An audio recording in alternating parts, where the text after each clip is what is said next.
Welcome, everyone. It's great to see you all here, despite the lovely weather. But I think I know why you're all here, to discuss this very important topic. And with me today, I have three panelists. I should explain a little bit first. As this is the end of the semester, we have over this academic year had a group called the Syria Working Group that met about every 2 weeks or so.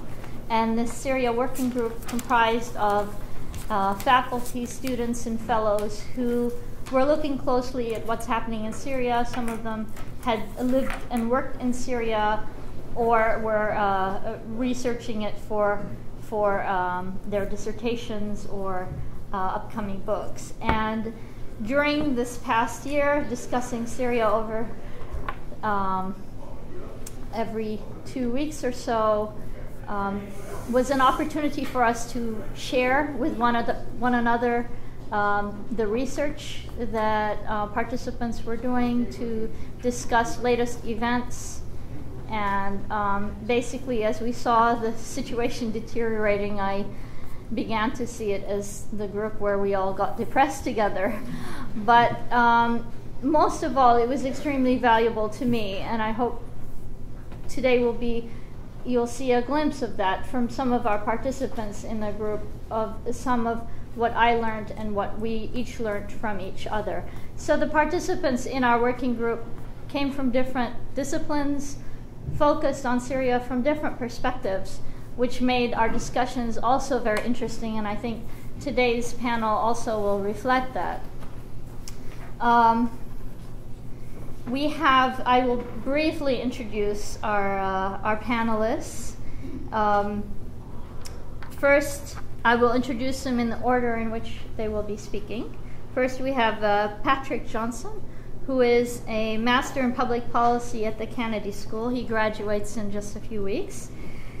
He spent 3 years living in Syria, working for the United Nations High Commissioner for Refugees, and experienced the first 6 months of the uprising in the country.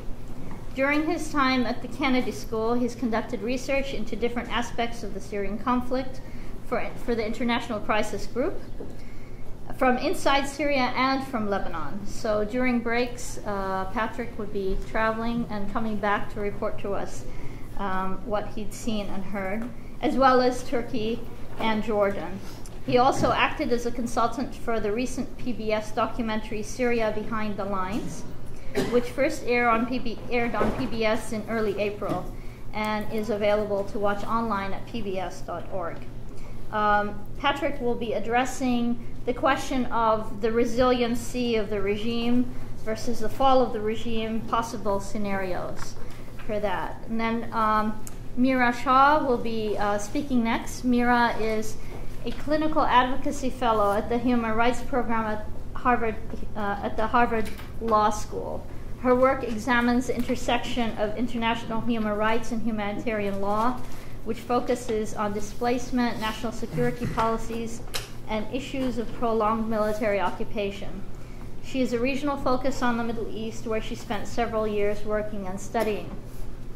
Meera has been, for the last year, been working on and looking at the refugee situation in Syria, and specifically looking at Palestinian refugees leaving Syria or those who are remaining. And she will discuss some of that with us today. Hugh Roberts is currently the Edward Keller Professor of North African and Middle Eastern History at Tufts University.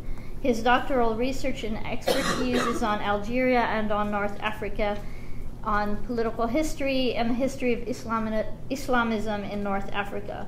He's held several teaching positions. The latest, now we're lucky to have him at Tufts University. Before that, he was a director for the North Africa Project for the International Crisis Group, based in Cairo. Hugh will be discussing Western intervention, to do it or not to do it. So we will see. We will have time for questions and discussion Each one will speak for about 15 minutes or so. So if you could wait till each one of them has presented, then hopefully we'll have a very interesting discussion after that. So, Patrick, please. I guess I'd start by saying, talking about the strength of the regime. For those of you who sort of read the New York Times, it's easy to get the impression that the rebels are advancing, that they're receiving arms from all of these foreign sources. And I think there are a couple of kind of problems, a number of misconceptions there. There's an accidental media bias from the fact that journalists tend to kind of pop across the border and they go to the areas where rebels control territory. But I think if you look extensively over the whole country, really the rebels don't control very much territory, and more importantly, they don't even control the most important parts of the country. They haven't really made much progress in the capital, Damascus, or at least in the parts that really count.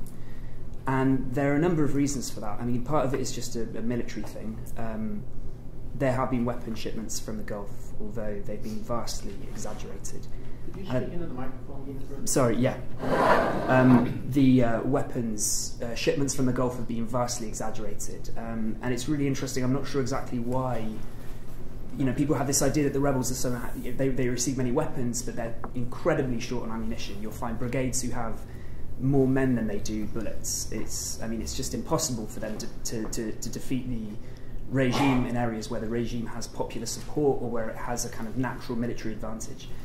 And so what this means is you're seeing a country that's kind of split between the coast, where the Alawites live, or the Alawites are the majority, Damascus, where the regime has set itself up incredibly well. I mean, with bases, it's just choked with checkpoints and bases. They're very strong. They have a kind of mountaintop stronghold in Damascus, which they can just use to shell rebel-held neighborhoods endlessly. And then the regime is also, it has electricity, it has water, it has salaries. It can provide people with things that the rebels just cannot. So that's one aspect that I think people overlook. But then there's also something more interesting going on, and I think it's the real strength of the regime is the fact that over 40 years it created so many tiny kind of conflicts and divisions within this country. And so looking at it from the outside, it's easy to see this as a sectarian civil war where you have an Alawite regime versus a Sunni majority. And there is a deeply sectarian aspect to this, and you can go to parts of the country where you have Alawite villages and Sunni villages, and there's just a clear line of clear divide between them. But I think people overlook the fact that there are many different conflicts going on here, and there are many Sunnis who support the regime still, who fight for the regime, and who are the regime. You know, Assad's inner circle, the 7 guys, 2 of them are Sunni. And there are some complex things going on there. I think there was a point where many Sunnis, you could say, their sympathies kind of moved towards the rebels. But I think as Assad has kind of dragged this conflict out, it's done 2 things. First of all, it's divided the rebels. There's just an incredible amount of factionalism among the rebels. I mean, political, ideological, sometimes just kind of bickering, you know, over resources, corruption. And then there's also just the fact that the rebels, the Sunnis who may once have sympathised with the rebels, they are now experiencing a level of hardship that is just, you know, I mean, they're only thinking of their stomachs and of survival, and the regime can give them what the rebels can't. And I think that really says a lot about what the regime is. The regime is not just an Alawite militia. It relies on sectarianism, and it relies on a kind of divide and rule policy, but it's still, you know, to some degree secular. If you're a middle-class Sunni in Damascus, you would probably bet on the regime to respect your property rights, to provide you with electricity and water. The rebels can't do that. And so I think what you're looking at is a huge number of people who are kind of, they're not really sure which way to go, but they're just siding with the regime. But I think a new and interesting development is that now the regime has started allowing people to form self-defense militias. And so many people who don't like the regime or the rebels now have a third option.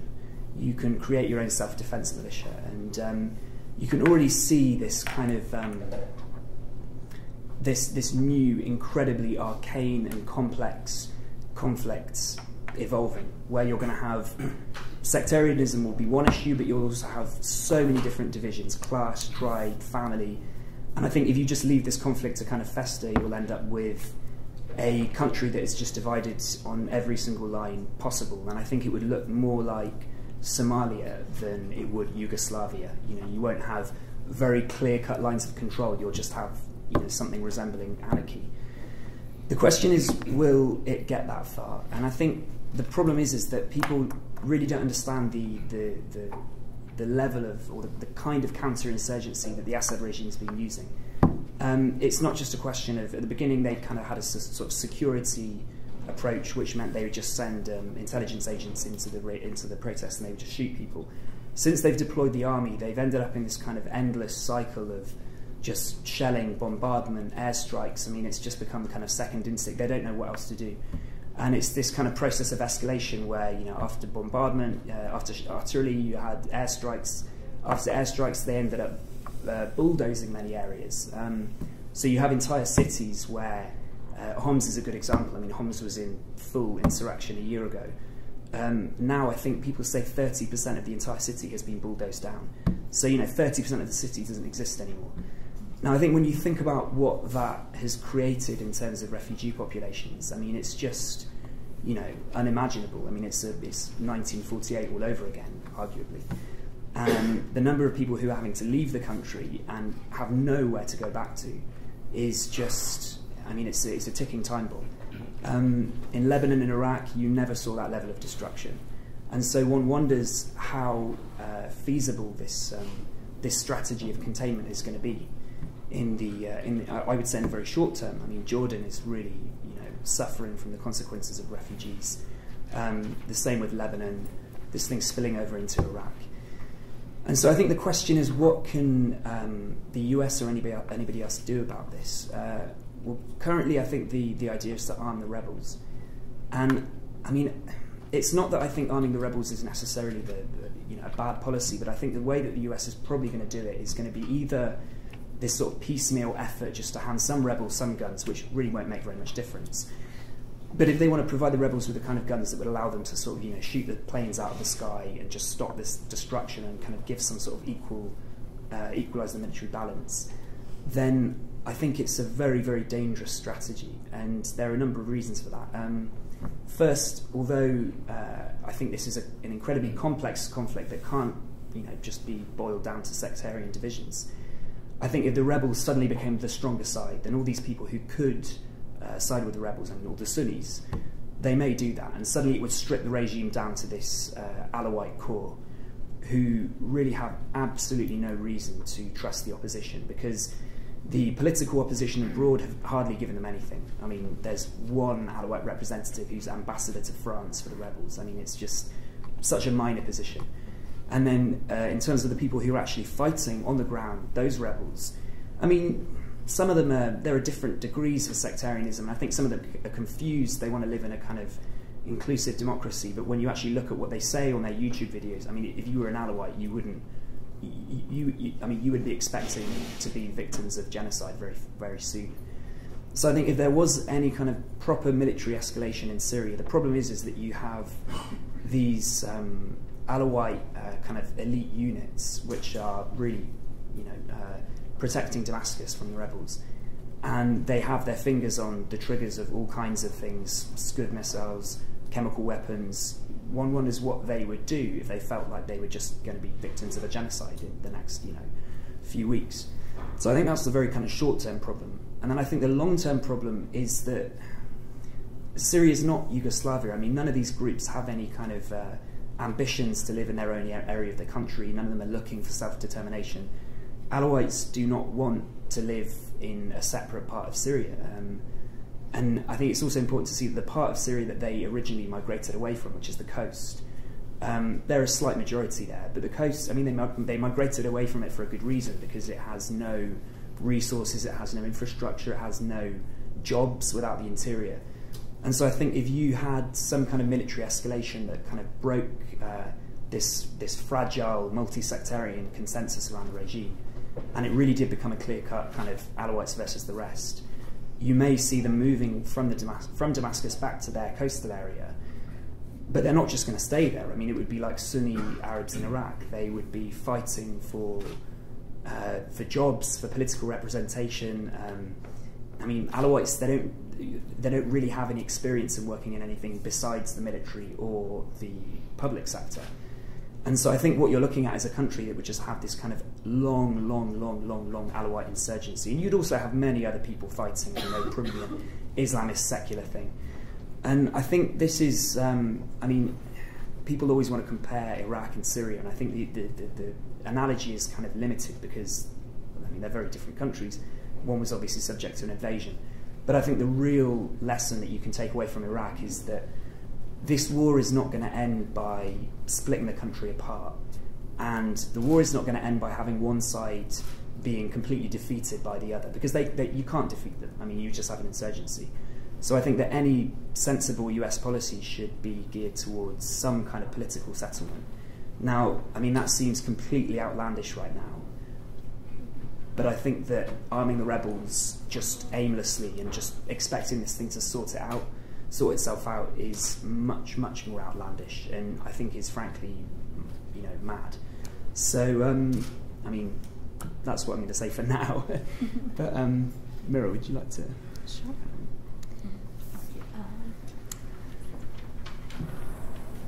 So I'm going to switch gears a little bit and talk about what's happening with the refugees that are coming out of Syria. First, I guess I'd like to thank Hillary for organizing this and the Middle East Institute for hosting us. I have benefited a lot from the conversations this group has had over the course of the year, and it's definitely informed my work. Part of what this talk comes out of is a project that I've been working on at the Human Rights Clinic at the law school with students, looking at the situation of the refugees coming out of Syria, focusing on Palestinians inside Syria in particular and the difficulties that they have faced trying to leave. What I'm going to do here today, I think, is to kind of take a step back and look at the situation more broadly and what's been happening with refugees coming out of Syria and the neighboring countries and the humanitarian response to date. So what I'd like to do is maybe just start with an overview in terms of numbers and chronology, and then discuss in a little bit more detail sort of three aspects of the humanitarian response, including issues of border crossings, assistance and services, and then maybe to put on the table a question about longer-term durable solutions, which is not really part of the conversation at the moment. So just to provide a brief overview. So just sheer numbers have vastly exceeded any kind of planning estimates from UN agencies and host governments. At the moment, as of last week, UNHCR, the UN Refugee Agency, reports that 1.4 million people are registered or awaiting registration with UNHCR in countries in and surrounding Syria. There's around 450,000 in Jordan alone, a similar number, slightly higher in Lebanon, 325,000 in Turkey, 140,000 in Iraq, and 60,000 in Egypt. And these numbers are probably vastly undercounting because they're the ones that UNHCR is actually aware of and that have appointments to register or are already registered. So these numbers are probably higher than that. In terms of chronology, the refugee flows started somewhat slowly. When the crisis began in March 2011, you saw several thousands crossing into Turkey and Lebanon between April and June of 2011. Probably only a couple thousand altogether to Jordan in all of 2011. Numbers increased in early 2012. UNHCR figures totaled 40,000 in Turkey, Jordan, and Lebanon as of March of last year. And then we saw a massive increase of numbers in the summer of 2012 as fighting increased in and around Damascus and Aleppo. Jordan opened the Zaatari refugee camp in July 2012. In August 2012, we saw about 100,000 people trying to leave Syria. By January of this year, the numbers in neighboring countries totaled 600,000. And since then, UNHCR figures say that since February, on a daily basis, about 8,000 people are trying to leave daily. So these are massive, massive numbers. They don't include the 3 million internally displaced Syrians that have very limited means of support and access to humanitarian aid inside Syria. But I think I'm going to focus my remarks on what's happening with the refugees that are outside of Syria and the humanitarian response to date, focusing in particular on Jordan and Lebanon because that's where my experience has been. So turning to the borders, I just went over the numbers of where people are going. Neighboring countries have absorbed a staggering number of people over the past 2 years. Lebanon has seen its population grow by 10% based on people coming in from Syria, Jordan by 6%. And this, of course, needs to be viewed in the context of the displacement that occurred from Iraq earlier, 2006, 2007. So I think that these neighboring countries need to sort of be commended for keeping their borders largely open, but recent statements in recent weeks have sort of pointed to, the sense that they're reaching a capacity, that they're reaching a breaking point.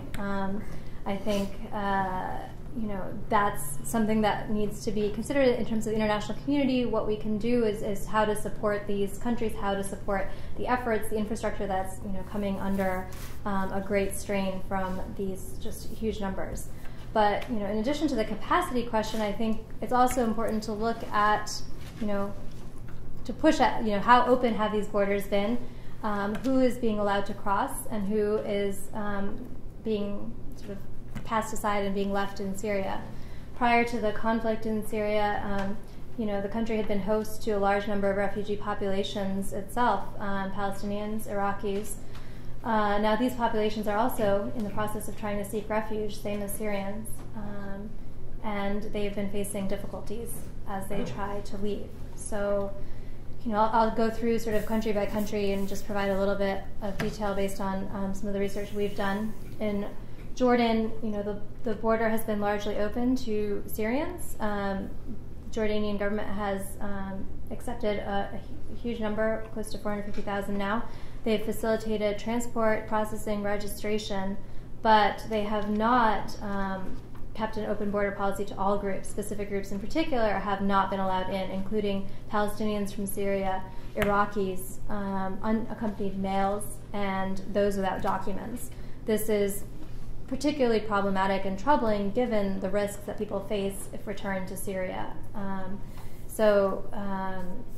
In Lebanon, it's a slightly different situation. The border has been kept largely open. They are not discriminating based on any particular group, but they are imposing a visa fee on Palestinians coming across from Syria. So, there's a question as to the extent to which this is being enforced at the border, but, the requirement in and of itself might prove an obstacle to those, thinking about large families who don't have the funds that might prevent them from seeking safe access to Lebanon, given the cost. So Iraq, on the other hand, the northern border, the Kurdish areas have been largely kept open to Syrians fleeing from that part of the country, but the main border crossing has been almost entirely closed for the past several months, except for dire humanitarian cases. So this is a place where the border has been almost completely closed. Syrians are not allowed to leave. There's access to territory is an issue there. Turkey, on the other hand, has kept a largely open border, but in more recent months there have been questions as to how open that border has actually been, with reports that only those with passports or with emergency medical needs are being allowed to actually access Turkish territory. Others are being sort of penned in this no man's zone inside the Syrian border. So concerns about large numbers of people sort of being held up there.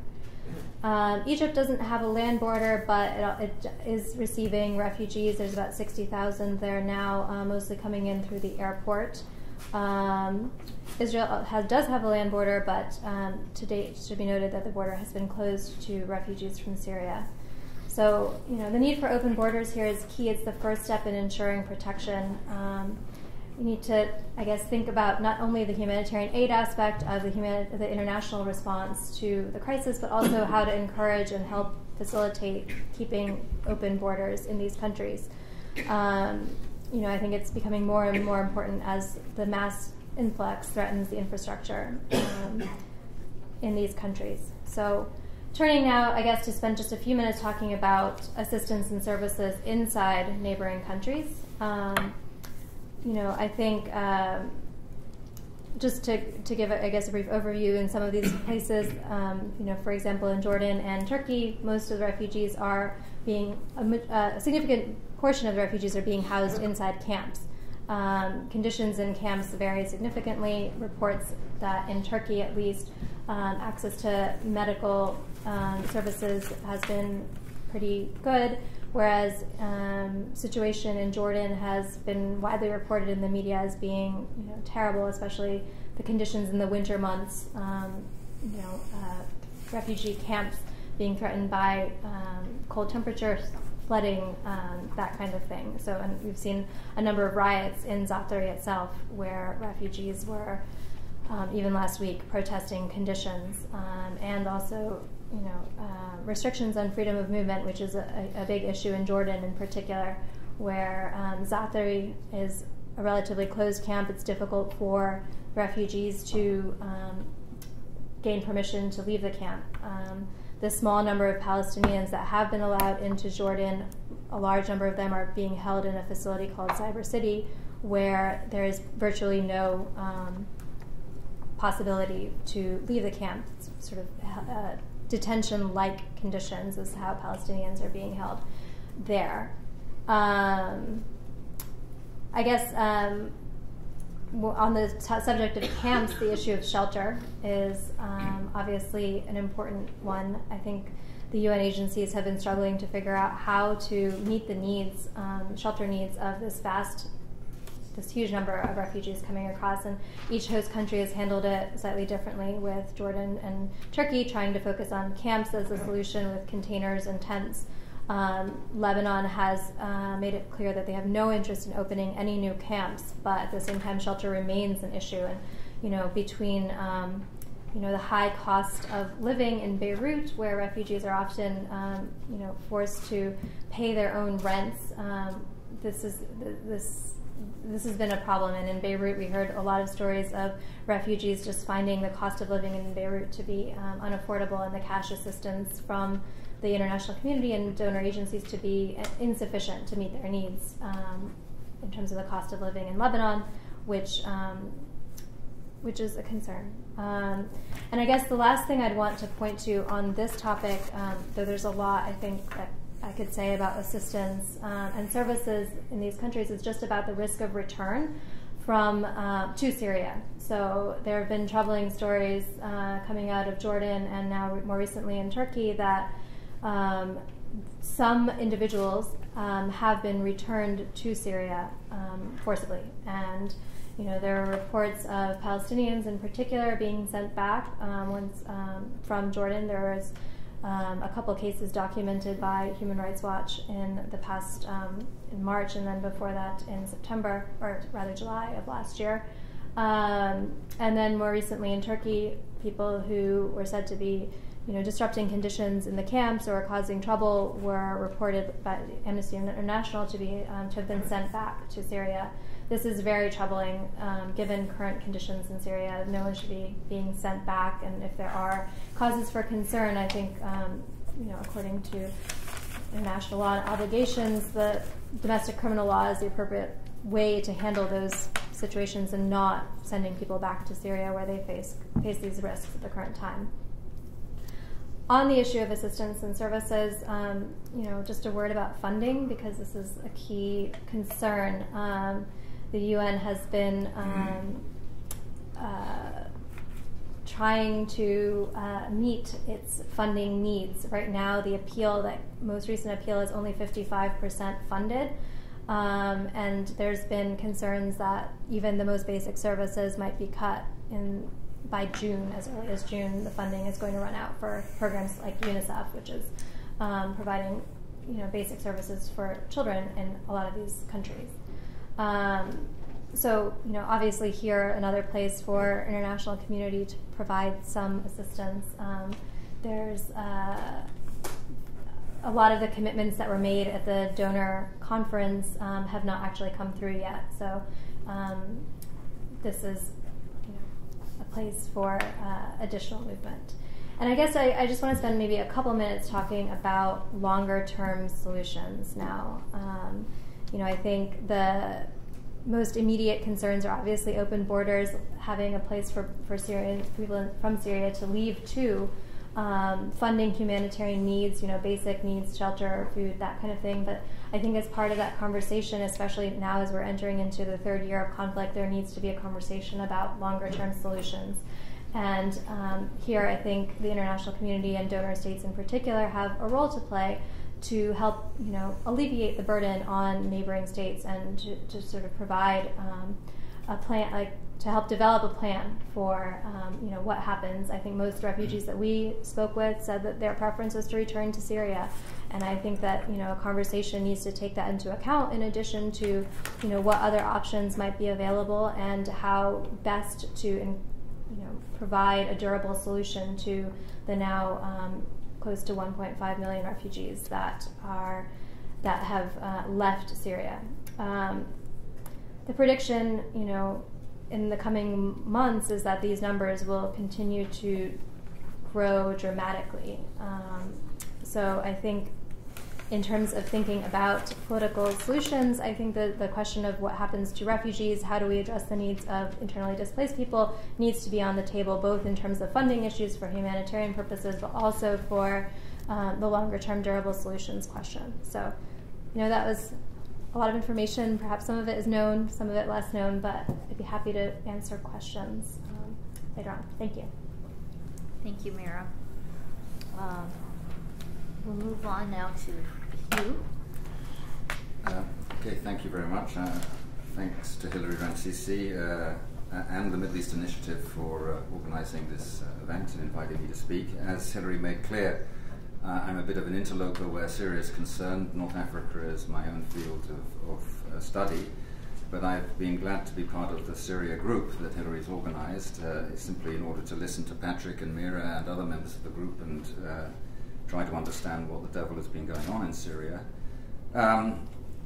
If the issue there was a straightforward issue of democracy versus dictatorship, I would certainly be with the democratic side.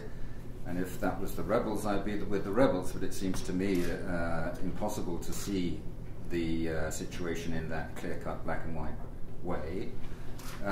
So where I'm coming from is that I'm not for any side, but I am against the destruction of Syria. It seems to me that is in progress. And I'm against the war expanding into the region, into a region-wide conflagration. And for that reason, I am, as Patrick has said he is, for a negotiated settlement, however remote that possibility may be seen today.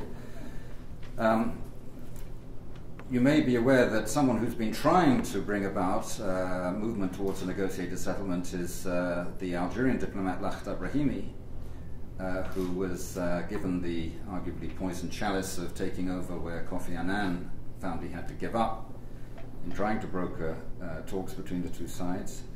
The Algerian press in the last few days has had stories saying that he's about to resign. I don't know whether he has actually resigned today. He hadn't resigned as of yesterday.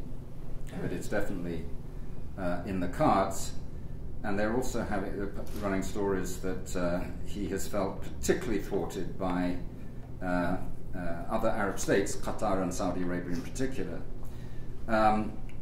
I've been very much inclined to sympathize with his efforts, and if that point of view is now at least temporarily in eclipse, I wish to understand why. What are the forces that in their combination have made a political resolution impossible? Particularly when, in principle, Lakhdar Brahimi, as Kofi Annan before him, have been acting with the notional support of the United Nations. It seems to me that the notional support has not been substantive, and that the real attitude of the forces that count in the United Nations on the Security Council have been actually acting against Brahimi and the possibility of a political solution. And what we're looking at is the negative consequences of sustained and multifaceted intervention. Now, of course, most civil wars are subject to external intervention. The Syrian case is not unusual in that regard. It's been calculated, I read somewhere, fairly authoritative, I can't remember where it was, that external intervention, particularly when it's on both sides of a civil war, normally prolongs the war by up to 300%. And if that figure is valid, and it seems to me it's at least plausible, one conclusion I draw from that is that the major states intervening have at least a significant proportion of the total blood that has been spilt on their hands or to their credit. But unlike other wars where intervention has occurred, I'm thinking particularly of Spain, where intervention both by the Axis powers at the time and the Soviet Union didn't so much as muddle the issue as make it starker. It seems to me that external intervention in the Syrian case has created a muddle. It's made the situation more complicated and more intractable rather than more clear-cut. Certainly it's not more clear-cut from a moral point of view or a straightforward ideological point of view. And it seems to me, therefore, the intervention is tending to have overwhelmingly negative effects. And that those of us who would like to see our own, I assume, democratic and humanitarian values advanced rather than the contrary, should question this intervention and begin to call for a more positive and constructive form of policy, one that might support the Lakhdar Brahimis in this situation. Now, I've been trying to understand the point of view of the various interveners, and it seems to me that some of these external actors have had coherent positions. Their policies, however much one may regret them or not, are at least intelligible. It seems to me, for example, and it's an open secret and no one denies that Qatar and Saudi Arabia are very much involved in supporting the rebel side, in funding, in supplying all kinds of equipment, including, I believe, lethal equipment, to some, at any rate, of the rebel forces. Now, I don't wish to moralize. It seems to me that it's coherent to those two countries to do what they're doing.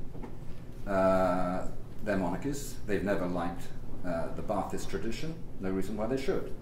But I think that the main reason, of course, is more immediate, to do with the geopolitical situation in the Middle East as a whole, their apprehension about Iran, their investment in promoting a Sunni axis as a strategy of countering, limiting the influence of Iranian-backed Shia political movements and forces.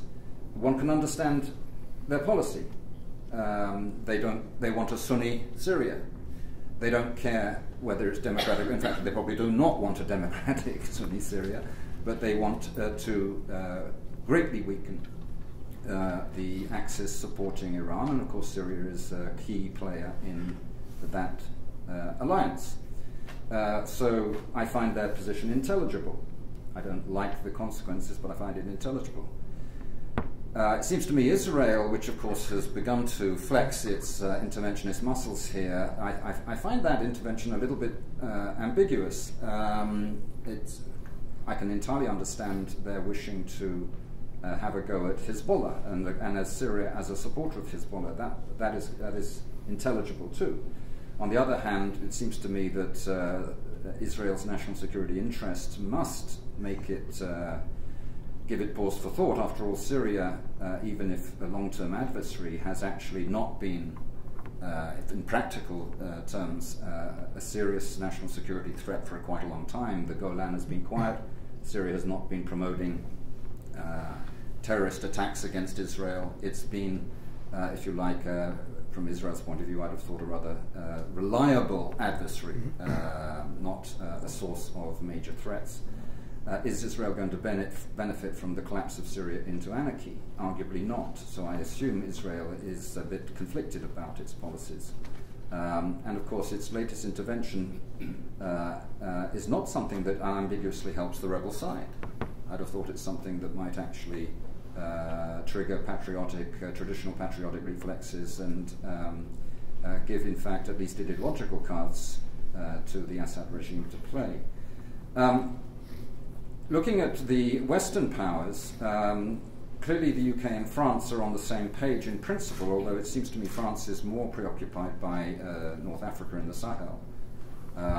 But the UK also seems to me to have been consistent and its policies to be intelligible. Don't think for a moment I'm speaking out of any British prejudices here.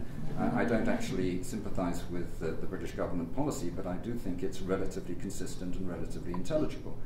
Consistent, of course, Britain has supported every war that has been on the cards in the Middle East for the last 23 years at least, and has actively encouraged others to go along with it in these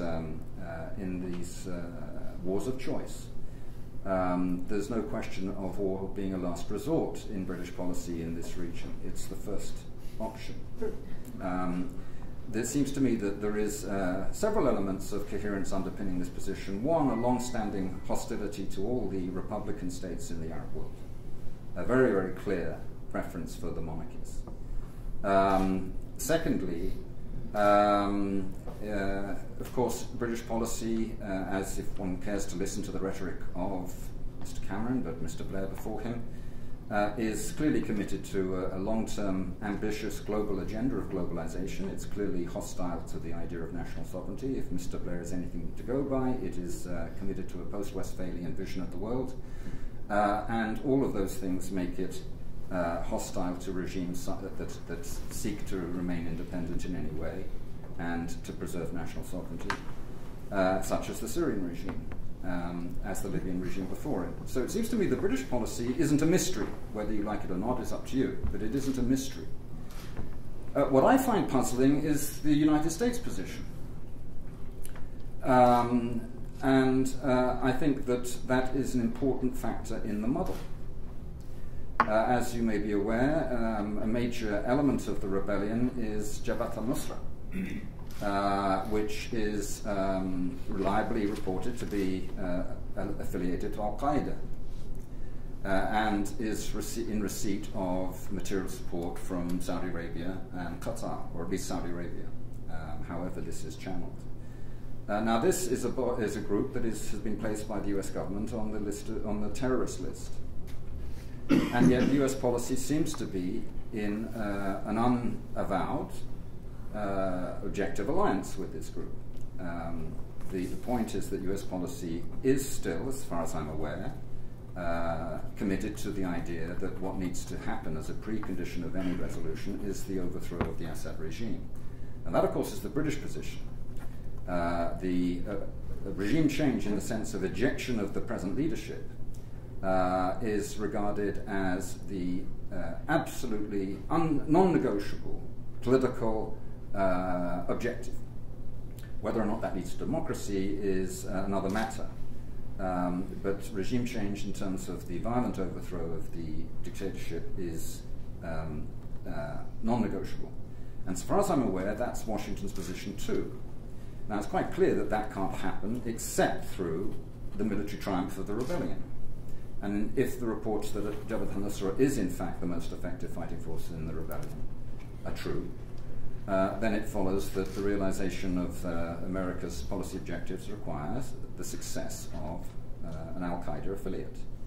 Now, it seems to me that that is evidently a problematical position for Washington. And I ask myself, why are we looking at this imbroglio? And it seems to me that we can't explain it in terms of analyses and evaluations of objectives limited to the Syrian theatre.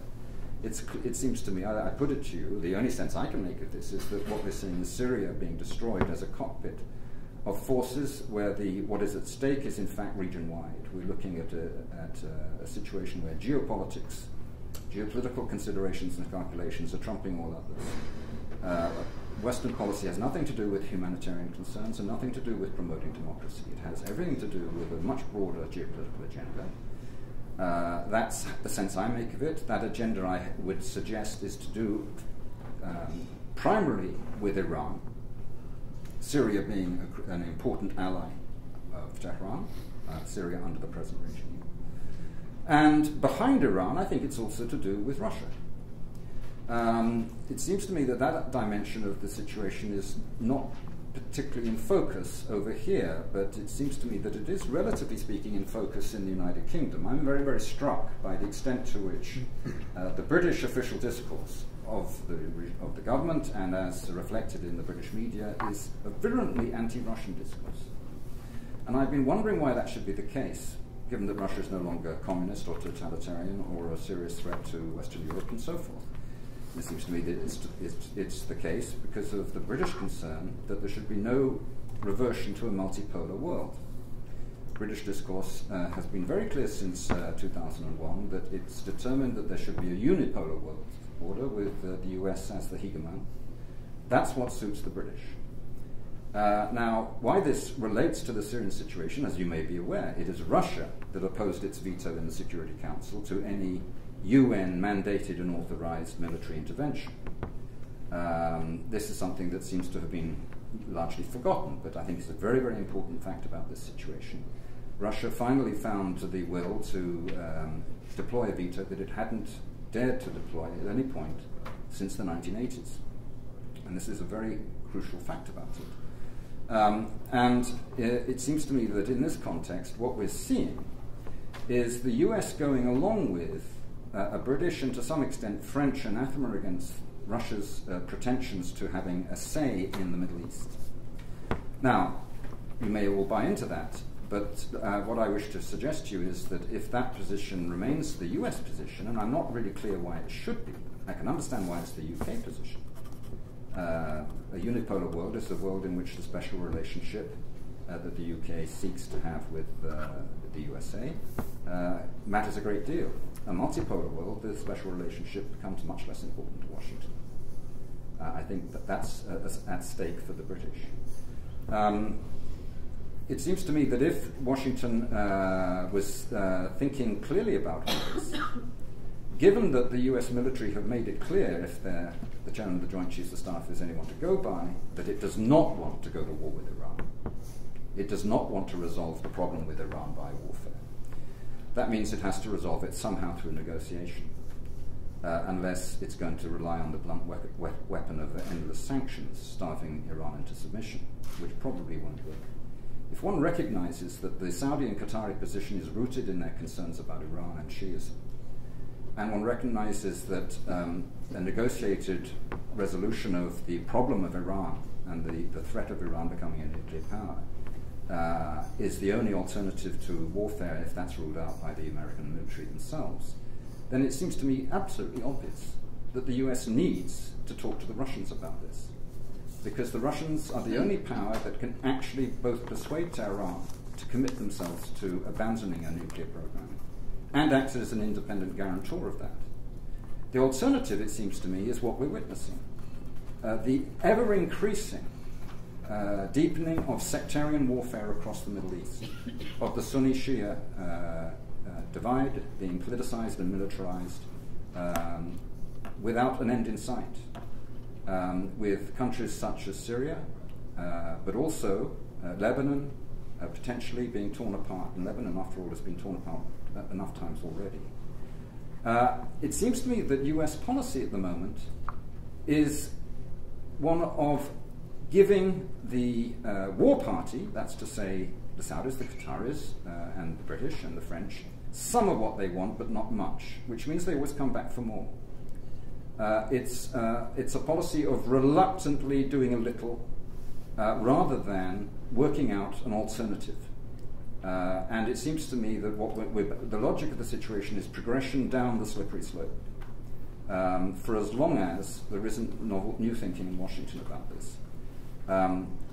As Patrick has explained, the regime is actually a great deal stronger than Western media reports suggest. Western media is tending to encourage Western public opinion to think that it won't take a lot to finish the regime off. But if Patrick is right, it will take a lot, and the destruction will climb and climb. The question then becomes, at what point are the Western powers who are pushing this going to actually confront Russia about it? Because it seems to me that there is a logic in this situation that could lead to something, to a conflagration that goes beyond the region. And I think that's a danger that we should take seriously. And I think that we should begin to think outside this dreadful infernal box that the whole discussion has been locked into over the last couple of years, and recognize that what is needed in the Middle East is an entirely new initiative that addresses the question of the security of the region as a whole, so as to accommodate the perfectly reasonable concerns of Saudi Arabia and the other Sunni states in the Gulf region about Iran, but also accommodate Iran's concerns and obviate the need for a war strategy designed to weaken the Shia tripartite axis of Iran, Syria, and Hezbollah, for lack of better policies. Better policies can be thought up, and I'm struck by what the French would call in pan d'imagination, a lack of imagination on the part of the Western powers, except those, of course, who know what they're doing and want war. Those of us who don't want war need to, I think, push our political representatives into doing some serious thinking. I hope that that's been enough to provoke a discussion. Please.